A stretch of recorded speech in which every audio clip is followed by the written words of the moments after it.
ఎట్లుండే నా పల్లెలు ఒక్కసారికి ఇదేందో రాశారు. విపక్ష పేపర్లో చాలా అద్భుతంగా రాశారండి ఈరోజు.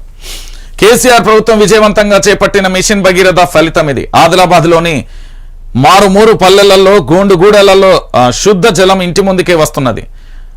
దరమడుగు గ్రామంలో నీళ్లు పట్టుకుంటున్న మహిళ ఏంది భగీరథ ఫలం అంటూ కూడా చెప్పిన పరిస్థితి. ఎందుకంటే మిషన్ భగీరథకు సంబంధించి అవినీతి కుప్పగా మారిపోయింది. అవినీతులలో ఎంత జరిగిందనే తేట తెల్లని చేయబోతా ఉంటే మళ్ళొక్కసారి ఏం చేస్తున్నా అంటే నీ ధర్మం రా నాయన సన్నాసి, నీకు ముఖ్యమంత్రి పదం ఊరికే ఇచ్చినావు, నిన్ను ఆడ ఊకొని మంచిగా పాటవాడు ఆటాడు డాన్స్ చేయని ఇచ్చినామా? నువ్వు చేయాల్సింది అభివృద్ధి, గదే చేసినావు. దాని గురించి ఎందుకు ఇప్పుడు పెద్ద జోకులు వేస్తా ఉన్నావు? మిషన్ భగీరథ పథకం తీసుకొచ్చినావు, దాంట్లో ఏం చేసినావు? దాని ఫ్రాడ్ కథ ఏంది? రేవంత్ రెడ్డి ముంగట ఉన్నది, ఫైల్ వస్తుంది. ఒక్క వారం ఓపిక పట్టు, జనవరి 22 తర్వాత మొత్తం మీకు తాట తీస్తాడు.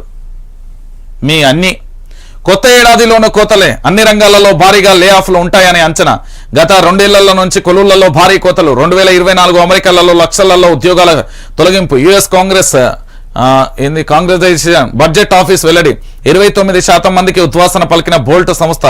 లే ఆఫ్ లో ప్రభావం ఇండియాలో పడే అవకాశం. ఉద్యోగులను భారీగా తగ్గిస్తున్న స్టార్టప్ కంపెనీలు. గత 2 ఏళ్లలో భారత్ లో 35,000 మందిపై వేటు. ప్రపంచం వ్యాప్తంగా నెలకొన్న సంక్షోభ పరిస్థితుల ప్రభావం కొలువుల మీద పడుతున్నది. ఆర్థిక మాయం ఛాయలతో గత 2 ఏళ్లుగా లక్షలలో ఉద్యోగాలు మాయమవుతున్నాయి. ఇదే ధోరణి కొత్త ఏడాదిలో కనిపించేలా ఉంది. లక్షలాది కొలువులకు కోత పడుతున్నది. నిపుణుల హెచ్చరికలు అంటూ కూడా చూడొచ్చు. మొత్తానికి ఏంది అంటే కొత్త ఏడాదిలో కోతలే. మీరు చాలా మంది అనుకుంటారు, మా కొడుకు అమెరికాలో ఉద్యోగం చేస్తాడు, ఆస్ట్రేలియాలో ఉద్యోగం చేస్తాడు, ఇంకేంది Sweden, Switzerland, Germany, Canada, Kerala, ఇంకేమైనా ఉంటాయి కదా దేశాలు, అలా చేస్తున్నారు అని చెప్తున్నా.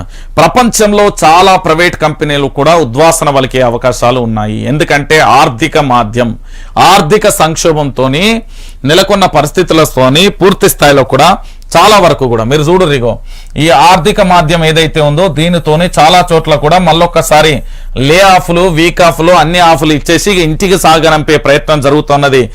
ఇక్కడే కాదు, భారీగా కూడా ఉంటాయి. 2024లలో దాదాపుగా గతంలో 35,000 మంది భారతదేశ వ్యాప్తంగా కూడా ఉద్యోగాలు కోల్పోయారు. ఈసారి అది లక్షలలో ఉండే అవకాశాలు చాలా స్పష్టంగా కనబడుతున్నాయి. సో మొత్తానికి కొత్త ఏడాదిలో కోతలైతే భలేగా ఉండే అవకాశాలు అయితే ఉన్నాయి.